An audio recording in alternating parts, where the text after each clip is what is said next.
happy anniversary po kapwa sa General Santos City, South Cotabato at 13 Martires City, Cavite. Ayan, happy anniversary po sa inyo. Happy 80th sa Gensan at happy first anniversary sa 13 Martires. Yun. Ang bilis ng oras, 7:32 na agad. Pasalamat na po kami sa inyo. Ate El?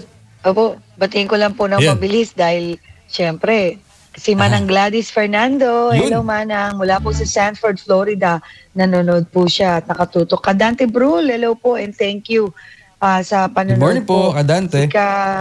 Opo, anyo siyo.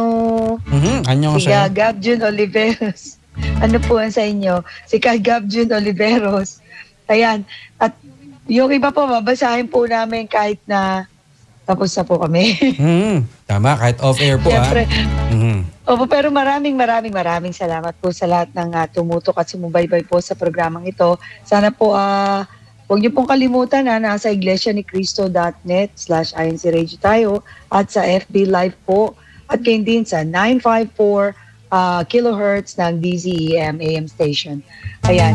Maraming salamat po sa lahat ng pagdala ng kanilang messages and greetings at babasahin po namin ito. At sana po tuloy-tuloy lang yung ating panonood at pagsubaybay po sa ating himpilan. Tama po. Maraming salamat po sa lahat ng tumulong upang mabuo ang programang ito. Thank you so much po kay kapatid na Mona Dagsaan, Ate Lisa Amata, Ate Mika Hintalan, Ate Sam Octavo, Kuya Felix Dante Brul, kapatid na Clarence Paralisan. Thank you so much po.